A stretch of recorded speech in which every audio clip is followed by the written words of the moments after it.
પેટલાદના પૂર્વ ધારાસભ્ય નિરંજન પટેલ ભાજપમાં જોડાઈ ગયા છે। કેસરીઓ ધારણ કર્યો છે। પેટલાદના પૂર્વ ધારાસભ્ય નિરંજન પટેલે કેસરીઓ ધારણ કરી લીધો છે। પ્રદેશ પ્રમુખ સી.આર. પાટીલે નિરંજન પટેલને ખેસ પહેરાવ્યો છે। ભાજપમાં હવે નિરંજન પટેલ જોઈન થઈ ગયા છે। 6 ટર્મ સુધી કોંગ્રેસના ધારાસભ્ય રહી ચૂક્યા છે નિરંજન પટેલ।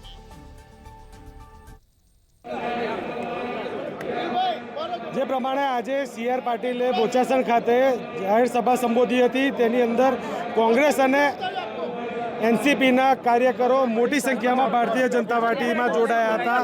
ત્યારે આણંદના લોકસભાના ઉમેદવાર મિતેશ પટેલ આપણી સાથે ઉપસ્થિત છે। સીધા મળીને જાણવાનો પ્રયત્ન કરીશું। મિતેશભાઈ, આજે કોંગ્રેસ અને એનસીપીના ગઢમાં ગાબડું પડ્યું છે અને મોટી સંખ્યામાં કાર્યકરો જોડાયા છે, શું કહેશો? આજે ભારતીય જનતા પાર્ટીના અધ્યક્ષ શ્રી આદરણીય સી.આર. પાટીલ સાહેબ આવ્યા હતા। પૂર્વ ધારાસભ્ય અને 6 ટર્મ સુધી ધારાસભ્ય રહી ચૂકેલા એવા આદરણીય નિરંજનભાઈ પટેલ કોંગ્રેસમાંથી ભારતીય જનતા પાર્ટીમાં જોડાયા છે। એ રીતના જિલ્લા પંચાયતના સદસ્યો કોંગ્રેસના હોય, તાલુકા પંચાયતના સદસ્ય હોય, તાલુકા પંચાયતના પ્રમુખ હોય, એનસીપીના કાઉન્સિલર્સ હોય, ઘણા બધા કાર્યકર્તાઓ એનસીપી કોંગ્રેસમાંથી જોડાયા છે।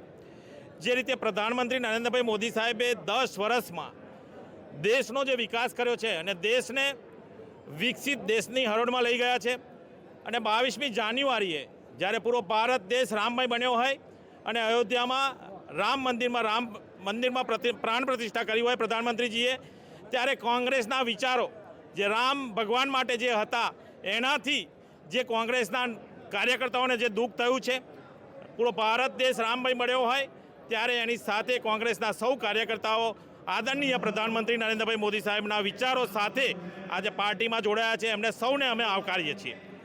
જે પ્રમાણે અત્યારે લોકસભાનું ચૂંટણી નજીક આવી રહી છે, શું લાગી રહ્યું છે? 5 લાખ મતોની લીડ કાઢવા સાથે જીતવાની જે મોદી સાહેબની જે સપનું છે તેને કેવી રીતના જોઈ રહ્યા? ગુજરાતમાં 2014માં 26માંથી 26 સીટ જીતેલા હતા, અને 5 વર્ષના આદરણીય પ્રધાનમંત્રીજી નરેન્દ્રભાઈ મોદી સાહેબના જે કામ હતા, ત્યાર પછી આપ સૌએ જોયું હશે કે 2019માં ઉત્તર જેટલી પણ 26 સીટ જીત્યા એમાં ખૂબ મતો ભારતીય જનતા પાર્ટીને આવ્યા હતા અને ખૂબ બહુમતીથી જીત્યા હતા।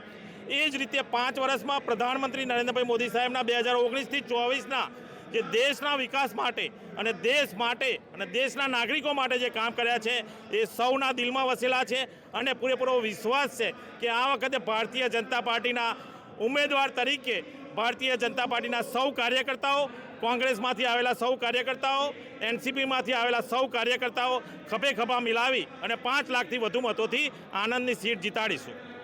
જી, આ હતા આણંદ લોકસભા બેઠકના ઉમેદવાર ભારતીય જનતા પાર્ટીના મિતેશ પટેલ, જેઓ દ્વારા 5 લાખથી વધુ મતોની લીડ સાથે જીતવાનું આશ્વાસન વ્યક્ત કરવામાં આવી રહ્યું છે। હાલ જો વાત કરવામાં આવે તો સમગ્ર મામલે આણંદની અંદર કોંગ્રેસ તેમજ એનસીપીના ગઢમાં મોટા પ્રમાણમાં ગાબડું પડ્યું હોય તેવા દ્રશ્યો જોવા મળી રહ્યા છે। સપન પટેલ, મંતવ્ય ન્યૂઝ, આણંદ।